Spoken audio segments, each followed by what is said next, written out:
on the show, we bring up a cricketer, professional cricketers, semi-pro cricketers to come live and join me here live on Instagram, and we'll get a chat and also get to sneak in their cricket bags. So today on the show, we've got a 19-year-old Zimbabwean cricketer. He made his T20 debut for Zimbabwe against Eastern Province in the 2016 Africa T20 Cup. That was in September 2016 when he made his debut. And he also has 3 under-19 World Cups under his belt. The 2016 Zim under-19 World Cup, he went there. And he also has the 2018 Zim under-19, 2020 Zim under-19. Also made his first class debut for Rising Stars at the Logan Cup on 12th November 2017. He's got the List A debut for Matabeleland Tuskers 12th February 2020. So he's a very brilliant youngster. Already at a young age, he's already achieving big things. I mean, he started joining the national team at a very young age in the Africa T20 Cup when he was only 15. And now he's having his dream for playing for the nation and also playing some first-class cricket in Zimbabwe. He's going to join us soon today. So just a lesson for today. I just want to share a lesson with everyone. It's a lesson of discipline. Hello Pia Taram, thank you for noticing the beauty. So the word of discipline. So discipline is the quality of being able to work and behave in a controlled way, which involves obeying particular rules and standards. So talking of cricket wise, you set yourself some targets and say, maybe I want to play for the national team, maybe I want to play for the provincial team. It takes discipline for you to be able to achieve those goals, because if you're not disciplined enough to go to the nets, practice the certain hours that you set for yourself, say okay, I choose today or this week I need to go and practice each and every day for an hour 30 or 2 hours. The discipline of you being able to accomplish and finish the target that you set for yourself, it's all it takes in everything. For every successful person, it's a matter of discipline. So I've got Milton here. He's already here. He'll be joining me soon. So let me just add him and we get a chance to greet him. Captain Miller. Hey, Paul, how you doing? Oh, good, eh? What's happening there? Nothing much, man. I've just been busy trying to fix my kids and all, you know.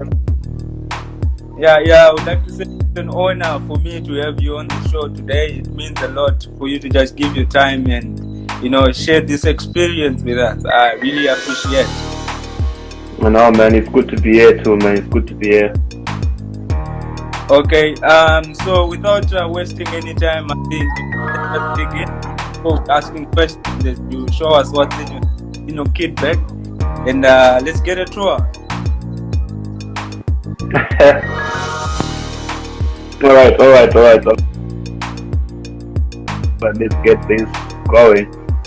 So, okay, cool. I've tried to make sure that I don't put as many stuff out as I have, but yeah, let me try to do this for you guys.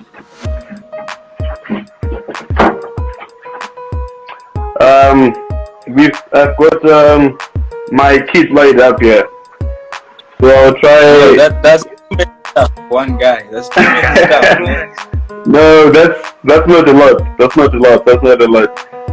So I've got my red pads out, my white pads out as well, and I've got my batting gloves, and I've got my practice kit over there, and some of the stuff that I use, that I actually pack just in case maybe, you know, I need something. I've got my grips, mitts, and I've got my ball right here, and these right here. These are my babies. Yeah. These are my babies. Alright, so that's a lot, eh? that's not a lot, bro. That's enough for me. Okay. You know, I can't say much. You know, since you're a professional cricketer, I think, yeah, we should make some new. All right, so let me get through this right here. Okay, so obviously for those guys who know Test cricket or let's say club cricket in Zimbabwe, you know, we play with white pads. So when I'm playing club cricket or Test cricket or 4-day cricket for my franchises, I use the white pads right here. So obviously the white pads, and you can see the label SM, the red item there. So obviously I will try to make sure that I match. So when I'm batting, obviously I'll try to get my other batting gloves right here. You can see the SM logo as well, so which is similar to the third. So obviously I've got 1, 2, 3, and 4 pairs of gloves, which are actually similar. So that would be like if I'm going for a game, I would actually put 2 pairs of batting gloves on the other side of the bag and 2 spare batting gloves on the other side of the bag. I'm a sweaty person, so I make sure that I carry a lot of stuff around, especially when I'm going to play a proper game. You know, every game is a proper game for me, but you know there are some games which are more valuable than others.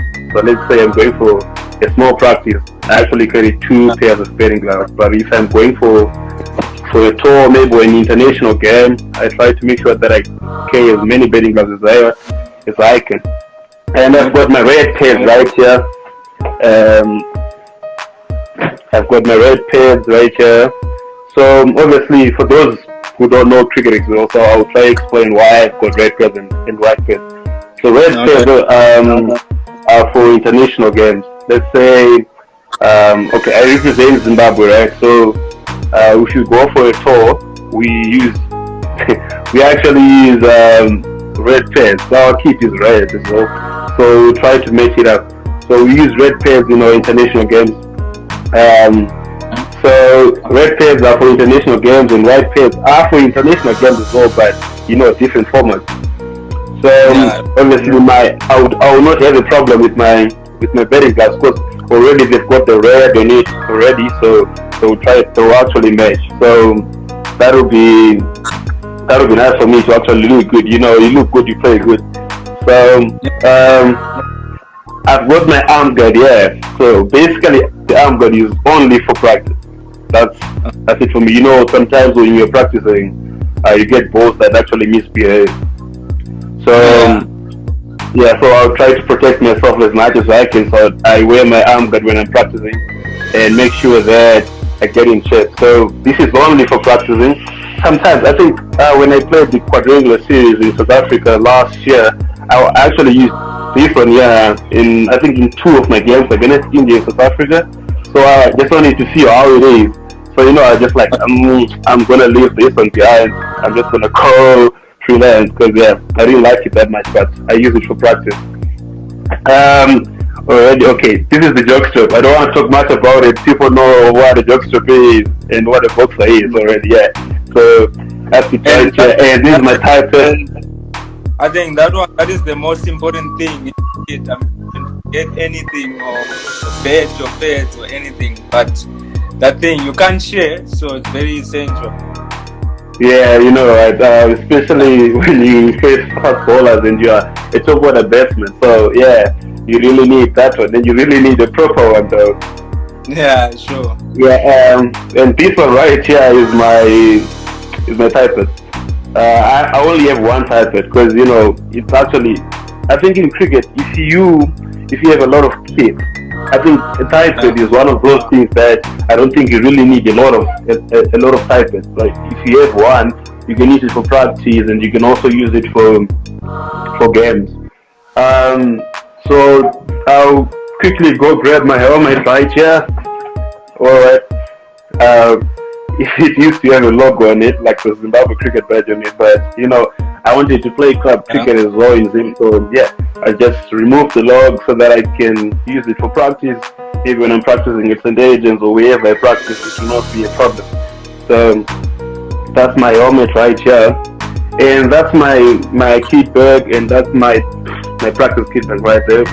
I will not bother opening that bag because there is also a practice kit in it. So I'll just say, okay, that's the practice bag, and this right here is a match bag.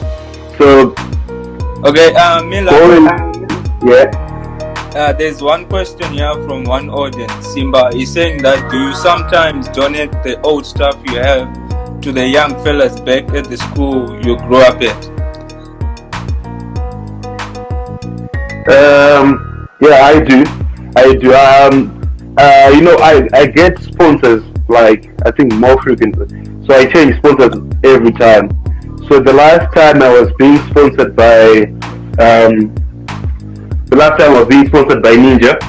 So when I came from Ninja, I went to Icon. So all the stuff that I used to use for when I was with Ninja, then I donated that stuff. And now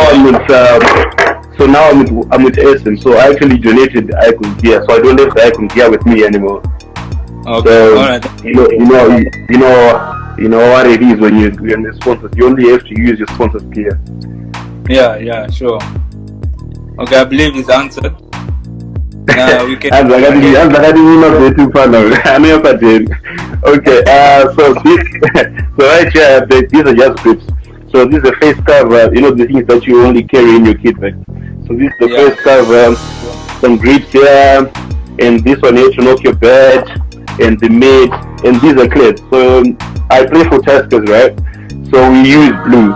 So obviously, as you can see, there is no blue pad. So if I'm playing, let's say, a franchise game, and you're playing an OTI or a T20 game, I try to make sure that I put this right here and make sure that I match with the Tuskers color.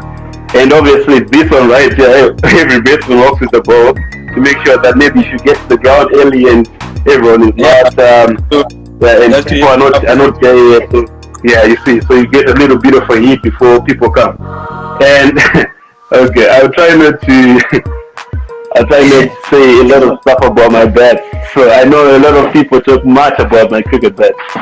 Okay, so just a second. This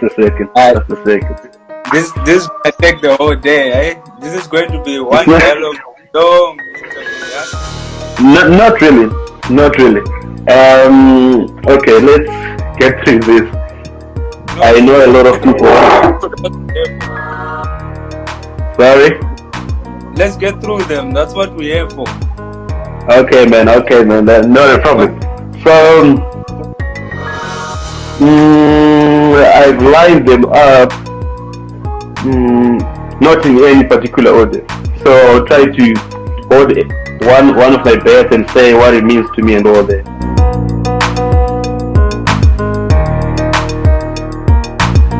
Milton. Yeah. There are some very good questions that are being asked by the audience. So we'll just get through them as you finish going through your bets, and then we'll just go. Yeah. Alright, that's not a problem. Okay. The information that I've gathered from you, I don't think you're a guy with any superstitions, because I believe you just go with anything for the day. Do you have any kind of superstition before the match? Okay, I'll say this to you.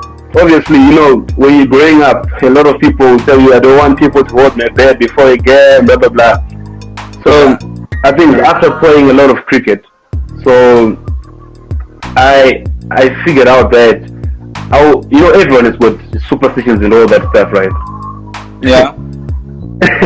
But I am before a game, if you get what I'm trying to say. Yeah. Outside field.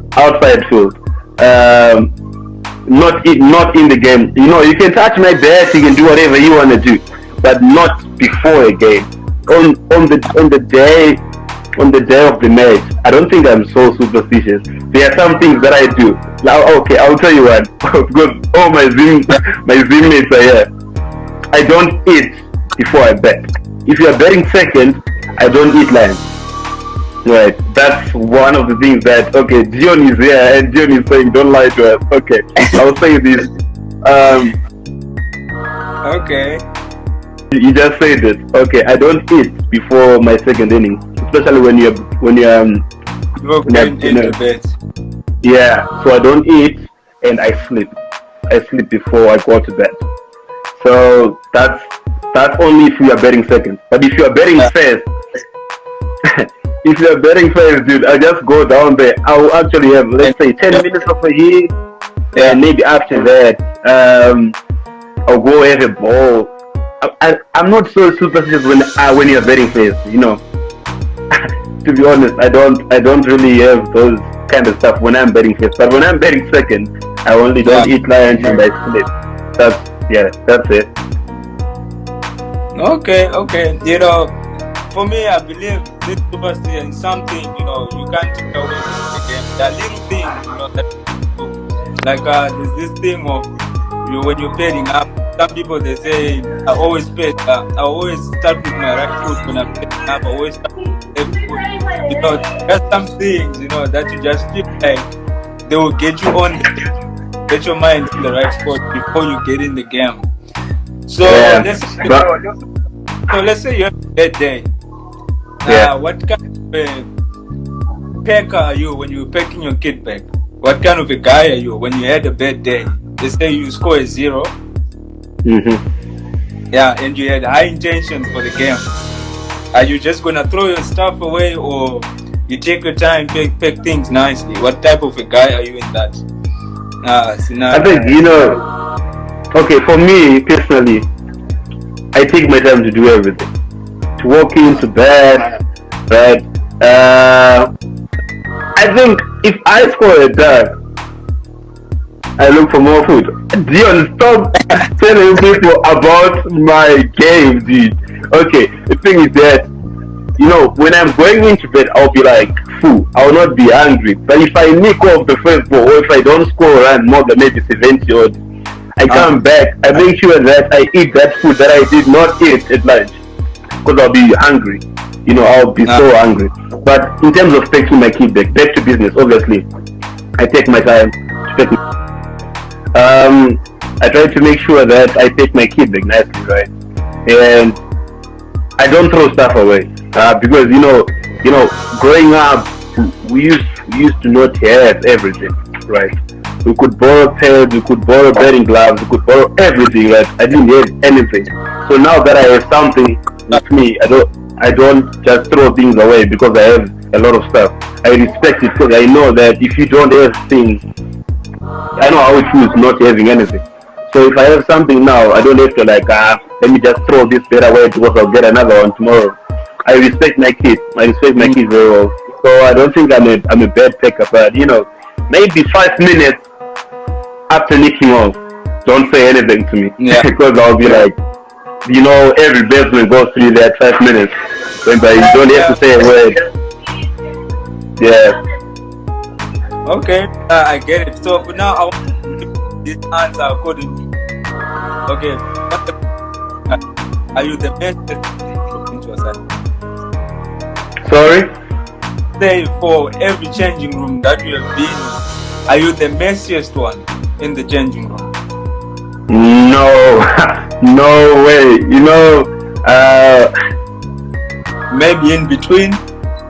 I would say I'm not the messiest one in terms of my kid. I actually take my kid nicely. I don't think I'm the messiest one though.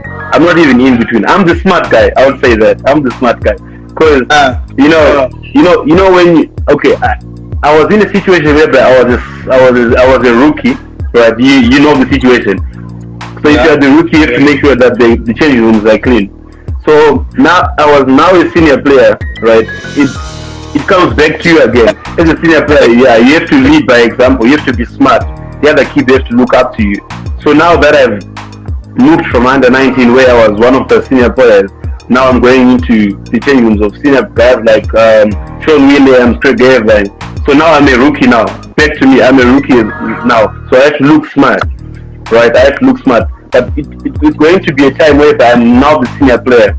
I have to look smart again because I'm the senior player. If you get what I'm saying. So I don't think I'm the messiest. Okay, so going back to the under 19 side, who's probably the main? Looking at you know the info. He knows himself, John Myers. He knows himself. John Myers is the Messi. I'll check that one. Okay. Yeah. Matabeleland Tuskers. Matabeleland Tuskers, who's the Messi? Jongwe. Luke Jongwe. Really? Because I sit next to him. I sit next to Luke. So sometimes I'll be like, Luke, can you remove your stuff over on my back? Because like he throws stuff on my back instead of taking his stuff and making sure that he looks smart, but he always throws his stuff on my back. So I think Jongo will be. Okay. So it's been good having you show and share everything that your experience in the game, or how you started and where you are now. I believe a lot of people taking a couple of things. So is there any word of advice that you would like to give to maybe a youngster out there that to be at the level playing it? Okay. I would say, cricket is like life. So if you know yourself, if you know how you perform, if you know who you are, you've got a better chance of succeeding at anything. So I would say, I don't talk about coaches, I don't talk about hard work, I don't talk about all that stuff, because obviously those stuff are compulsory. You have to do them. But some people tend to forget that you need to know yourself, right? If you know yourself, if you know your fears, if you know your weaknesses, if you know your strengths, you've got a better chance of succeeding, right? Yeah. So for youngsters who are coming up, some people who actually play international cricket, they don't even, not international cricket really, but they play at franchise level, they don't even know themselves. They don't even know what they do when they are under pressure. They don't even know how they react when they are performing. They don't even know how they feel when they are not performing, how they feel when they are performing. So I think that has to change. I think those youngsters who are coming up now, they have to know who they are, and they have to know how they perform. They have to know all those stuff. It's, cricket, it's you. So on a match day, you don't ask much about, coach, how am I going to play? But you have to tell yourself, I'm going to play like this because I'm in this situation, so I have to react like this. So I think youngsters who are coming up, they have to know themselves. And obviously, there's no shortcut in sport, right? Yeah. A lot of sacrifices, a lot of hard work, a lot of sweat, a lot of tears, a lot of up and downs as well. So they have to be patient, and they have to make sure that they persevere through the pain, right? Because it's sport, right? That's why it's called sport. You don't perform every day. You don't get selected to play maybe an international game every day. You don't get selected maybe to represent your country every day. So I think they have to make sure that they have that handling themselves to say, okay, even if I'm going through a lot like this, I have to make sure that I keep going, right? So, and the other thing, don't wait for people to motivate you, right? Because those people, they're actually worrying about their game. They want to perform, they want to make sure that they make a name for themselves. So if you wait for those people to say, hey, buddy, you're good, I will tell you that time will never come. That time will never come. Make sure you tell yourself that I am good. I have to make sure that I play well. I have to make sure that I'm okay. I have to make sure that I'm in the right mindset. I have to make sure that I do everything well. Those kind of things. That's basically from me, right? Hard work, waking up and running, doing all those stuff. I think those stuff, they make up a good player. But something that I think we've been missing, right, is telling people that they have to know themselves, right? They have to know themselves. They have to know how they do under pressure. They have to know how they perform. They have to know a lot about themselves so that they can contest and compete and win games at international level. Yeah, that's some amazing words. I believe people are learning, they're hearing this stuff. Understanding yourself and believing yourself that you are the one who's meant to do this. Because there's this thing, I always tell young kids that come for coaching. I always tell them, I as a coach, I may bring 5% of your cricket, but 95% of is you alone. Because I can tell you how to drive a ball, but I'm not going to get inside your body. It's for you. It's your effort, it's your mind and your energy that is going to make you play a proper drive.